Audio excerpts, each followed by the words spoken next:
শ্রীমায়ের প্রতি স্বামী ত্রিগুণাতীতানন্দের অসাধারণ ভক্তির নিদর্শন হিসেবে একটি ঘটনা বিশেষভাবে উল্লেখযোগ্য।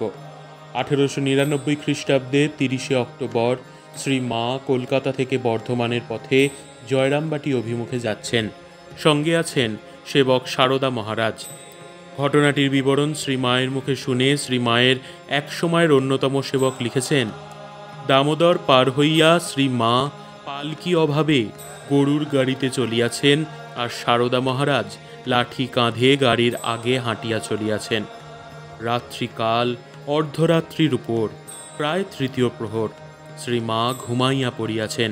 সারদা মহারাজ চলিতে চলিতে দেখিতে পাইলেন রাস্তার খানিকটা এক স্থানে বানের জলে ভাঙিয়া গিয়াছে এবং সেখানে এমন একটা খানা পড়িয়াছে যে সেখান দিয়া গাড়ি যাইবার আদৌ উপায় নাই। যাইতে গেলে গাড়ির চাকা সেখানে পড়িয়া ভাঙিয়া যায় এবং ঝাঁকড়ানিতে শ্রী মার নিদ্রা তো ভাঙিয়া যাইবেই, অধিকন্তু তাহার আহত হইবার সম্ভাবনা। অতএব যাহাতে গাড়িখানি অনায়াসে যায় এবং শ্রী মার নিদ্রাও না ভঙ্গ হয়, এরূপ একটা উপায়স্বরূপ মতলব আঁটিয়া নিজে উপুড় হইয়া ওই খানায় শুইয়া পড়িলেন। কেহই জানিতে পারিল না। তাহার উদ্দেশ্য ছিল যে তাহার স্থূল শরীরের উপর দিয়া গাড়িখানি যাইতে পারিবে। উদ্দেশ্য অবশ্য তাহার মহৎ ছিল, কিন্তু একবার ভাবিলেন না যে এইরূপ করায় তাহার মৃত্যু তো অনিবার্য, অধিকন্তু সেই জনমানবহীন স্থানে এবং গভীর নিশাকালে তিনি ব্যতীত শ্রী মাকে কে দেখিবে, কে শ্রী মার রক্ষণাবেক্ষণে মোতায়েন হইবে?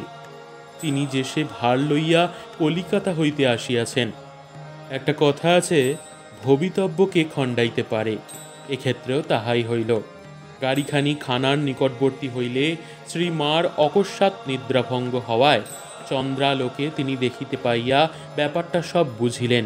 চিৎকার করিয়া গাড়োয়ানকে গাড়ি থামাইতে বলিয়া স্বয়ং অবতরণ করিলেন এবং সারদা মহারাজকে তাহার কৃতকর্মের জন্য যৎপরনাস্তি ভর্ৎসনা করিয়া হাঁটিয়া খানাটি পার করিলেন।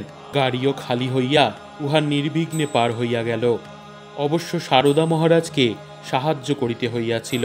পরবর্তীকালে শ্রী মা সারদা মহারাজের নিষ্ঠা ও গুরুভক্তির বিশেষ প্রশংসা করিয়া এই গল্পটি ভক্তদের নিকটে করেছিলেন।